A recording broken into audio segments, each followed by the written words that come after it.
Baik, perkenalkan, nama saya Putri Ardila. Di sini saya akan menjelaskan kembali materi yang telah dikirimkan melalui video YouTube. Jadi laut lepas itu berbeda dengan laut teritorial. Laut lepas tunduk dalam rezim laut internasional pada pasal 86 UNCLOS 1982. Laut bebas merupakan semua bagian laut, tidak termasuk dalam ZEE, dalam laut teritorial atau dalam perairan pedalaman suatu negara atau dalam kepulauan suatu negara kepulauan. Prinsip kebebasan laut bebas. Prinsip kebebasan adalah bebas digunakan oleh negara manapun sesuai dengan pasal 87 UNCLOS 1982 dan juga tidak satupun negara yang dapat menundukkan kegiatan manapun di laut bebas di bawah kedaulatannya.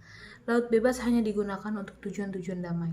Prinsip di laut bebas, kebebasan pelayaran, prinsip non-diskriminasi, dan kebebasan menangkap ikan. Pada link yang telah dikirim terdapat sebuah penjelasan yang dapat dilihat bahwa Indonesia menahan kapal yang diduga kapal budak menyusup pengejaran menegakkan di wilayah laut terbuka. Dilansir AFP, Interpol memberi informasi kepada pihak berwenang Indonesia bahwa kapal tanpa bendera kebangsaan Stateless Vessel STS-50 akan memasuki perairan Indonesia. Para pihak berwenang khawatir para anak buah kapal dipaksa bekerja. Kapal tersebut ditangkap pada Jumat, 6 bulan 4.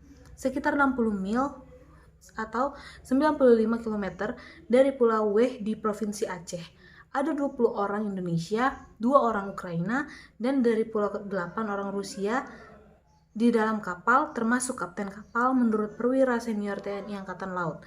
Para pelaut Indonesia mengatakan mereka tidak dibayar dan paspor serta dokumen lainnya telah disita tak lama setelah mereka naik kapal tersebut, hampir setahun lalu, kata TNI Angkatan Laut. Kapal dengan panjang 258 meter yang memakai bendera negara Afrika, Togo sebelumnya Mozambik, kata pihak berwenang. Kapal tersebut sedang dalam pelarian setelah lolos dari penahanan di Cina dan melarikan diri dari penyitaan di Mozambik sebelum ditangkap di Indonesia. Kapal itu menggunakan beberapa nama termasuk Zibris, Andrei Dolgov, dan Aida menurut Kementerian Perikanan. Pertanyaannya, apakah penangkapan yang dilakukan oleh TNI Angkatan Laut di laut lepas ini terjadi apakah sah menurut hukum laut internasional? Dan jawabannya, penangkapan yang dilakukan oleh TNI AL ini sah menurut hukum laut internasional karena para pelaut tidak dibayar dan dokumen lainnya disita hampir setahun lalu dan kapal yang digunakan menggunakan bendera Afrika. Meskipun laut bebas itu memiliki prinsip kebebasan pelayaran, prinsip non-diskriminasi, dan kebebasan menangkap ikan. Sekian dari saya, terima kasih.